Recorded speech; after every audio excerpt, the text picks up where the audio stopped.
عربي ژبه قرآن کریم او زمنګ په پښتو کې په زرګونو الفاظ داسې دي چې د هغو تر شا د عربي ګرامر یوه خاصه قاعده کار کوي. د مثال په طور د قرآن کریم په دې الفاظو کې تاسو غور او فکر وکړئ. اتخذ، اختلفوا، يعتذرون، اتبعوا، اهتدى، ابتلى، اقترب، انتظروا، اشتروا، يختصمون، اكتسبت، يستمعون. اوس تاسو په خپلې ژبې پښتو باندې نظر واچوئ چې مونږ ټوله ورځ داسې څومره الفاظ په اسانۍ سره وایو او پوهیږو پرې هم. مثلا محترم، احترام، محتمم، اهتمام، معترف، اعتراف، معتبر، اعتبار، مختصر، اختصار، منتظر، انتظار، منتشر، انتشار، منتخب، انتخاب، منتقل، انتقال، مختلف، مختلف فيه، اختلاف، همدغه شان انتقام، اجتناب، اقتدار، اقتباس، اجتهاد، اشتعال، امتحان، اجتماع، اختیار، مجتهد، منتخب، مقتدر، مشترک، مبتدی، منتهی، مجتمع، متفق، متفقا، متفق علیه، اتفاق. دا سه اتفاق نه دی بلکې پښتو ژبې ته دا ټول الفاظ د عربۍ ژبې څخه راغلي دي او د دې تعداد په زرګونو باندې دی او په دې ټولو کې مشترک سیز او په خپله دا لفظ مشترک هم د همدې قبیلې څخه دی. نو په دې ټولو کې مشترک سیز د عربي ګرامر هغه ناشنا او حیرانونکی سیز دی چې د هغې به زه تاسو ته اووه اصول ووایم.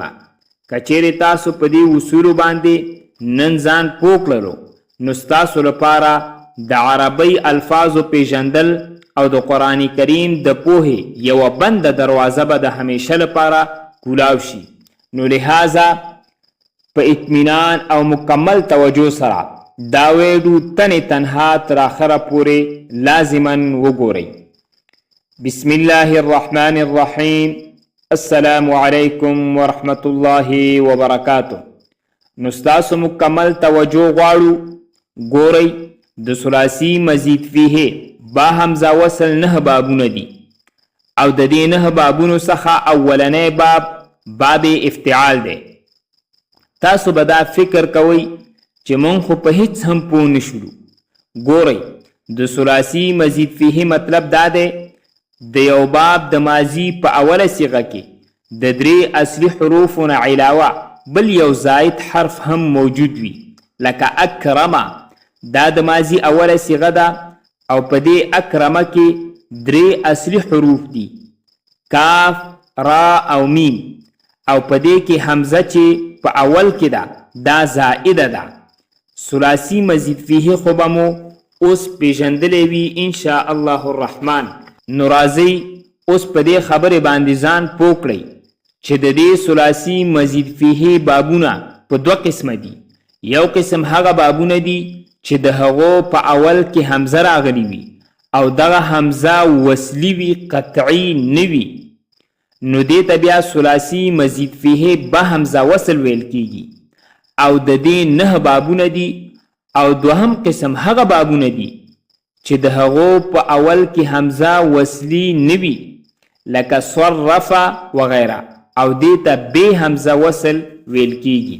نو خلاصه دا راووتله چې د ثلاثي مزید فیه بابونو 2 قسمونه دي. یو ثلاثي مزید فیه به حمزه وصل او دوهم قسم ثلاثي مزید فیه بې حمزه وصل.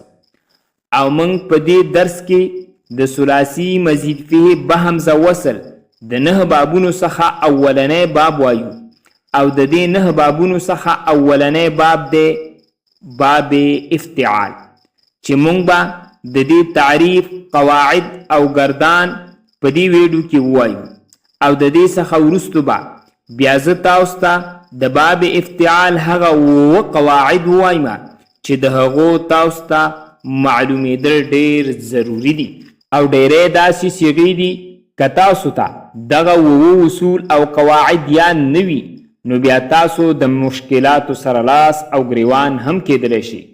چې دا لفظ خو د باب افتعال نه دی نو دا څنګه جوړ شوی دی، نو بیا به ستاسو ذهن ته دا نه راځي. ګورئ په باب افتعال کې په اول کې یعنی د فا کلمې نه مخکې حمزه وصلي وي او په دریم ځای کې یعنی د فا کلمې نه وروستو تا زیاتولی شي او دا د دې باب د پیژندلو نښه هم ده. لکه د دې ویډیو په ابتدا کې ما تاسو ته بعضې الفاظ ویلي وو، مثلا اختلاف، اجتناب، اقتدار، اقتباس، اجتهاد، اکتساب، اشتعال، امتحان، اجتماع، اختیار، احترام، اهتمام، اعتراف، اعتبار، اختصار، انتقام، انتظار، انتشار، انتخاب، انتقال. دا ټول په ټوله د باب افتعال مصدرونه دي او که خیال مو کړی وي د دې ټولو مثالونو په اول کې حمزه راغلی ده او په دریم ځای کې تا راغلی ده او دغه حرف تا چې په دریم ځای کې راغلی ده دا د فا کلمې نه وروستو راغلی ده ځکه چې اول حمزه ده بیا فا کلمه ده او په دریم ځای کې بیا دا حرف تا راغلی ده. او مخکې مونږ دا خبره وویلې چې دغه ټول لفظونه د باب افتعال مصدرونه دي او د دې باب مصدر د افتعال په وزن باندې راځي. دا خبره په یاد لرئ کله چې هم یو لفظ په قرآن کریم کې وي او یا په بل کوم یو ځای کې راغلی وي او هغه د افتعال په وزن وي نو هغه به د همدغه باب نه شمیرلی شي. اوس د دې باب چې کوم د ماضي، مضارع او امر ګردانونه دي دغه شان د نهي ګردانونه دي نو دا په همغه طریقې باندې جوړیږي کومه چې تاسو ویلې ده. یعنی په ماضي کې د تثنیې لپاره د واحد مذکر غایب په صیغه کې الف راوړلی شي، د جمع لپاره واو او د واحد مؤنث غایب لپاره د واحد مذکر غایب صیغه په آخر کې تا ساکنه راوړلی شي او د تثنیې مؤنث لپاره تا الف زبر تا او د جمع مؤنث غائب لپاره نون زبرنا راوړلی شي لکه ضربه، ضربا، ضربو، ضربت، ضربتا، ضربنا. او دغه شان نصره، نصرا، نصرو، نصرت، نصرتا، نصرنا. که مونږ د همدې نصره څخه باب افتعال جوړ کړو نو د دې څخه جوړیږي انتصر، انتصرا، انتصرو، انتصرت، انتصرتا، انتصرنا، انتصرت، انتصرتما، انتصرتم، انتصرتی، انتصرتما، انتصرتن، انتصرت، انتصرنا. نو د ټولو نه اول تاسو دا باب افتعال د فا، عین او لام سره یاد کړئ لکه افتعل، افتعلا، افتعلو، افتعلت، افتعلتا، افتعلنا، افتعلت، افتعلتما، افتعلتم، افتعلتی، افتعلتما، افتعلتن، افتعلت، افتعلنا. د دې څخه وروستو بیا تاسو فا، عین او لام کلمه د یو بل سره بدلوي او خپل تمرین کوي. او د دې څخه فعل ماضی مجهول جوړیږي افتعل، افتعلا، افتعلو، افتعلت، افتعلتا، افتعلنا، افتعلت، افتعلتما، افتعلتم، افتعلتی، افتعلتما، افتعلتن، افتعلت، افتعلنا. اوس راځئ د مضارع ګردان وایو. ګورئ مخکې مونږ ویلی دي چې د فعله څخه مضارع کله یفعلو جوړیږي، کله یفعلو او کله یفعلو.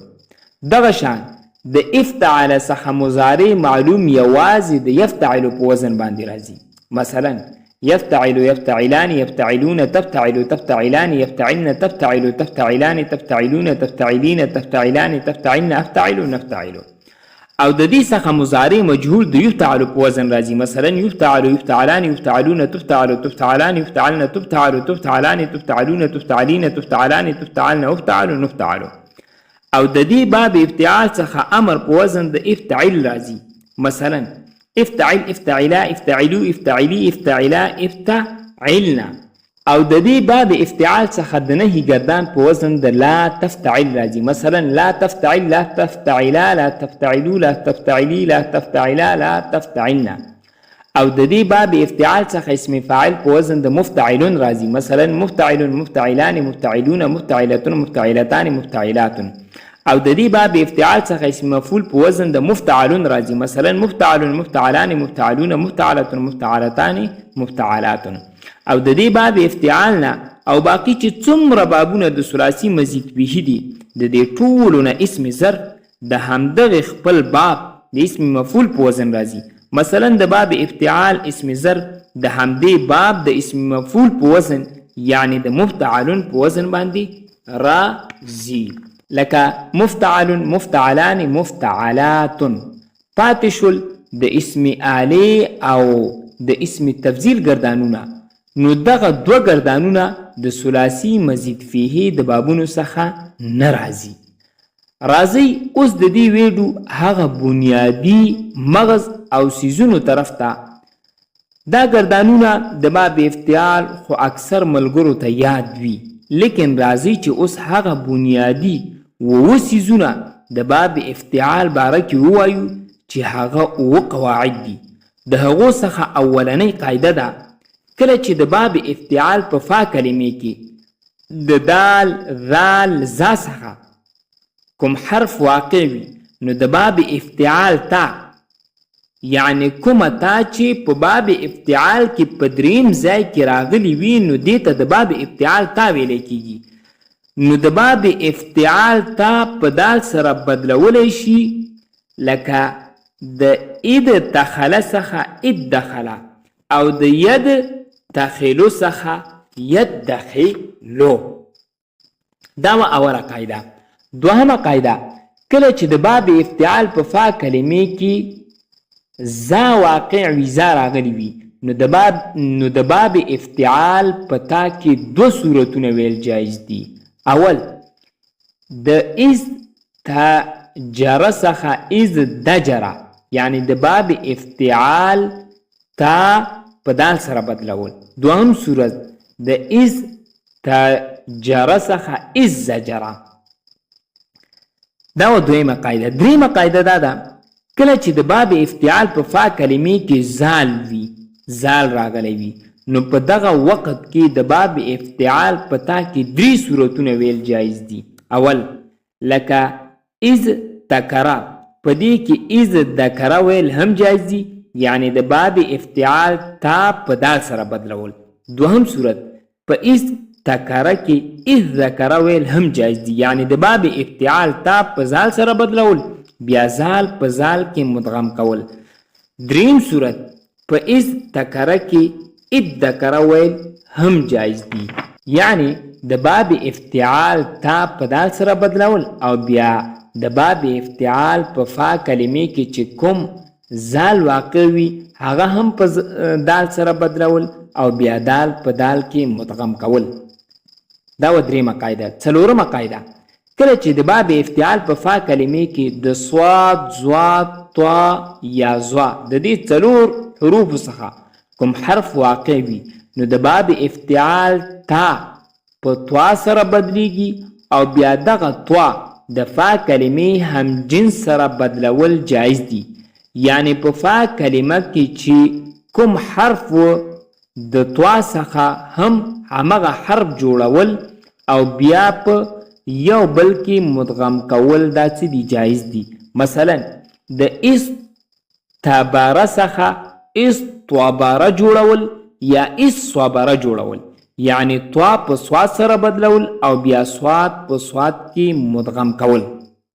پنځمه قاعده کله چې د باب افتعال په عین کلمې کې د لاندې 12 حروفو څخه یعنی د تا، ثا، جیم، را، دال، ذال، سین، شین، صاد، ضاد، طا، ظا څخه کوم یو حرف واقع وي، کوم حرف راشي نو د باب افتعال تا نو د همدغه عین کلمې د باب افتعال سره څنګه کولی شي بدلولی شي او بیا دغه حرف په عین کلمې د باب افتعال کې مدغم کولی شي او حمزه وصلی حذف کولی شي ځکه حمزه وصلی ته ضرورت پاتې نشو چې پاتې نشو د اول سر نه حمزه وصلی څه کولی شي حذف کولی شي لرې کولی شي لکه د اختصامه څخه اختصامه او بیا خصامه جوړول. شپږمه قاعده کله چې د باب افتعال په فا کلمې کې واو او یا واقع وي، یعنی د دې دوو څخه کم حرف د باب افتعال په فا کلمې کې واقع وي راغلی وي، نو دغه حروف د باب افتعال په تا سره بدلول، یعنی دغه حروفونه هم تا جوړول. د باب افتعال